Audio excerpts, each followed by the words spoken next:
My name is Darryl Kwao. First up, inflation. Surging food prices once again drove inflation for the month of April 2022 to 23.6%. This is the highest since January 2004.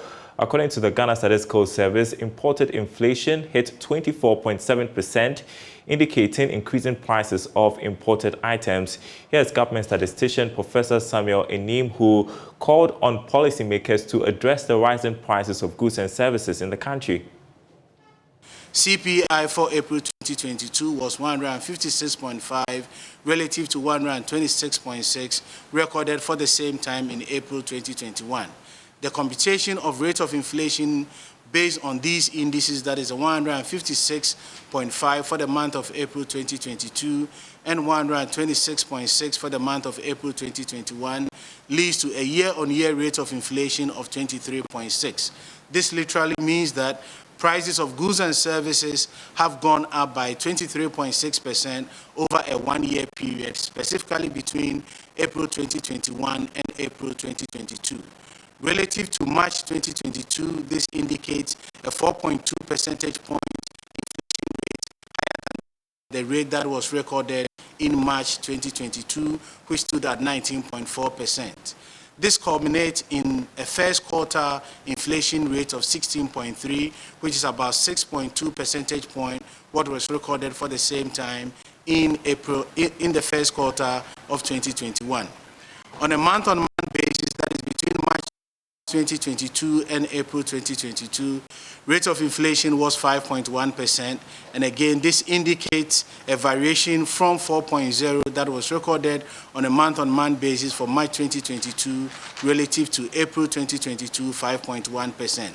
This is indicating a 1.1 percentage difference. This literally means that on a month-on-month basis, that is between March and April 2022, prices of goods and services have gone up by 5.1%. We do disaggregations at the higher level, specifically the food and non-food inflation, and also from a locally produced items and an imported item perspective. We see that we've sustained the variation between food and non-food inflation for both March and April 2022, which stood at about 5.3%. Specifically, food inflation for April 2022 was 26.6% relative to non-food inflation 21.3%. All right, government statistician Professor Samuel Enim there on the latest inflation number, which is the highest since 2004. Joining me via Zoom to discuss this is Senior Finance Lecturer at the University of Cape Coast, Skyrocketing Kawo. Great to have you on the program. Where are we headed?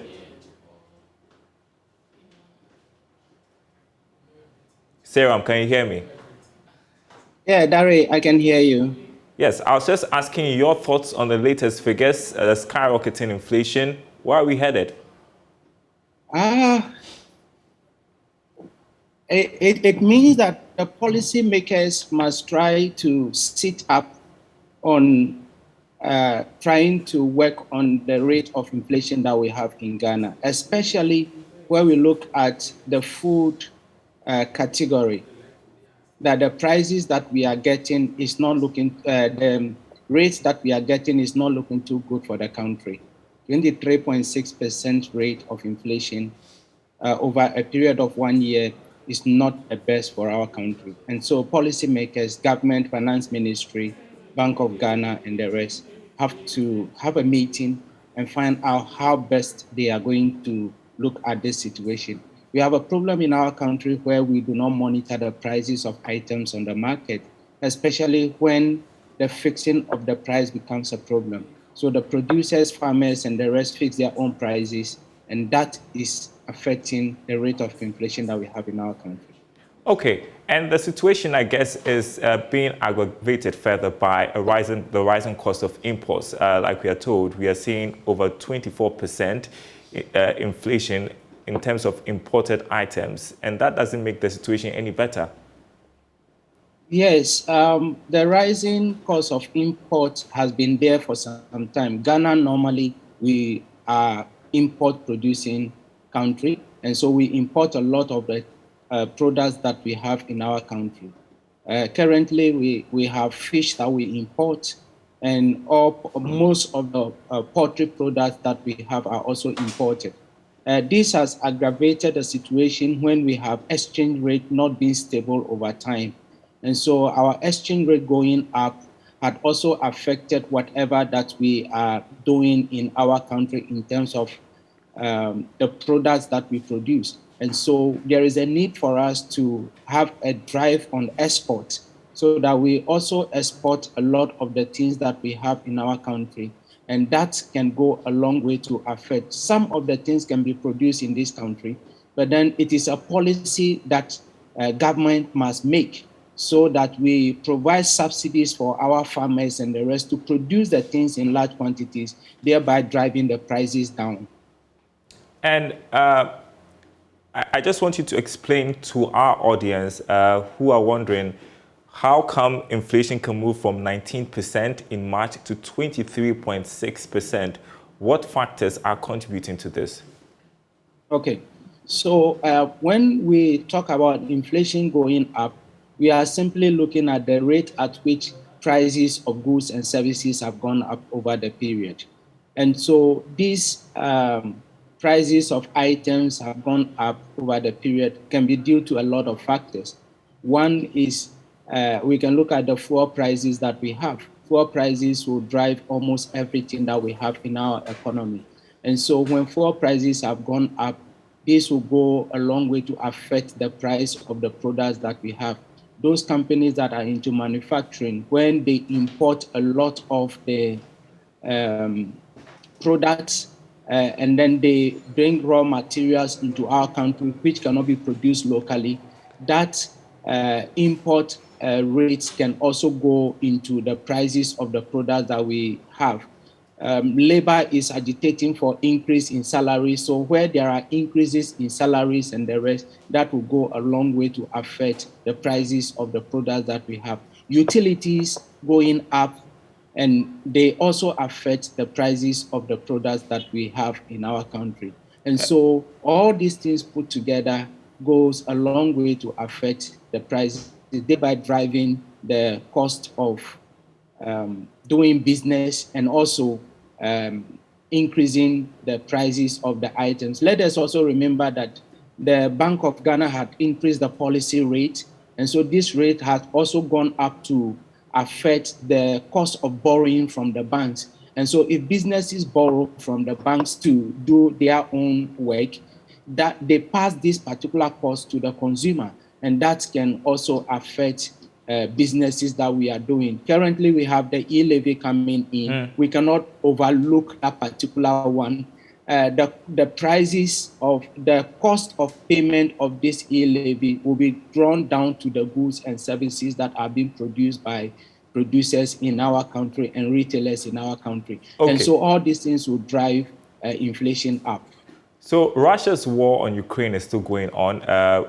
There's still uncertainty when it comes to the price of crude oil. It's been going up. And then we have to deal with utility tariffs going up potentially. That means that we should anticipate inflation to go up further in the coming months. Now, Fitch projected 16% end-year inflation. Do you think with these factors, it is attainable? In fact, if we have the utilities going up again in our country, prices for water and electricity going up, these are basic items almost all that affect the cost component of every company. And so once it goes up, it's going to affect the prices of items that we find on the market. For that can also go and drive the fuel prices that we have. And so inflation will not stop now. The only way that these things can stop is where our institutions that are responsible for pricing sit with producers and importers, and then put a cost component, not a price control per se, but just as it is done in the fuel sector, in the oil, by the oil marketing companies, where they have a range by which they can charge the prices of the commodities that we have. Then we encourage some of these things to take place in other areas such as food and beverages that we have in our country. All right, and in a minute, if you had a word for government as to what to do in the short term to mitigate the impact on the populace, what would that be? Government should try to, in terms of the utilities, the rate of increase that is being asked by the utility providers is outrageous. If that goes up, that will affect a lot of the things that we have. Government should immediately put up a task force that will go around the various markets, talk with the market queens and kings that we have, and then they'll look at the prices of the commodities that we have so that they will not just arbitrarily increase the price of the commodities that we have on the market. Government should also still look at the fuel prices and also sit with the operators of the transport union so that they will not increase the prices as they deem to have been doing over time. All right, Sarah Mkao, Senior Finance Lecturer at the University of Cape Coast, I appreciate your time this afternoon.